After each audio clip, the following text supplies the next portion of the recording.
আসসালামু আলাইকুম, আমি মনিস ক্রিয়েশন থেকে মনি বলছি। আপনাদের জন্য দারুণ একটি নাস্তার রেসিপি নিয়ে আসলাম। শুরুতেই হাফ কাপ পরিমাণ দিয়ে দিলাম ময়দা এবং চালের গুঁড়ি। এরপর দিয়ে দিলাম হলুদের গুঁড়ো, মরিচের গুঁড়ো, জিরের গুঁড়ো, ধনিয়া গুঁড়ো, রসুন বাটা, আদা বাটা, সামান্য লবণ। এখন এখানে একটু হালকা পানি দিয়ে এটা ভালোভাবে মাখিয়ে নিব। পানি অল্প অল্প করে দিব, প্রথমে অল্প একটু পানি দিব, এরপরে ভালো করে এটা মাখিয়ে দেখতে হবে যে এটা কেমন হয়েছে। তো আর একটু পানি লাগবে, এজন্য আমি হালকা একটু পানি দিয়ে দিলাম। এটা আপনারা বাসায় অবশ্যই ট্রাই করবেন, সকাল কিংবা বিকালের নাস্তায় সুন্দর একটি রেসিপি। এটা 10 মিনিটের জন্য রেখে দিলাম। 10 মিনিট পরে হালকা ধনিয়া পাতা কুচি এখানে অ্যাড করে নিলাম। এখন একটু হালকা আবার নেড়ে চেড়ে দেব। এরপর আলাদা একটা বাটিতে পেঁয়াজ কুচি, কাঁচামরিচ কুচি, ডিম দিয়ে দিলাম 2টি, হালকা লবণ দিয়ে এটা ফেটিয়ে নেব ভালোভাবে। ওদিকে আমি ফ্রাই প্যান গরম করতে দিয়েছি, ফ্রাই প্যানটা গরম হয়ে গিয়েছে।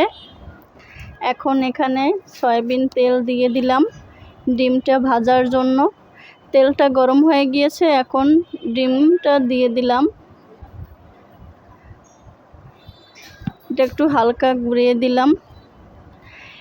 এক পাশ ভাজা শেষ, এখন একটু এটা উল্টিয়ে এভাবে দিয়ে দেব। এখন অন্য পাশটাও দিয়ে দিলাম একটু ভেজে। আমার দুপাশ ভাজা শেষ, এখন এটা একটু টুকরো টুকরো করে কেটে নিলাম। আপনারা আপনাদের মতো করে কেটে নেবেন। আমি কয়েক পিস টুকরো করে নিলাম। এখন এটা উঠিয়ে নিব। উঠানোর পরে এখানে আরও কিছু তেল অ্যাড করলাম। তেল গরম হয়ে যাওয়ার পরে ডিমগুলো আগে থেকে যে আমি আটা মাখিয়ে নিয়েছিলাম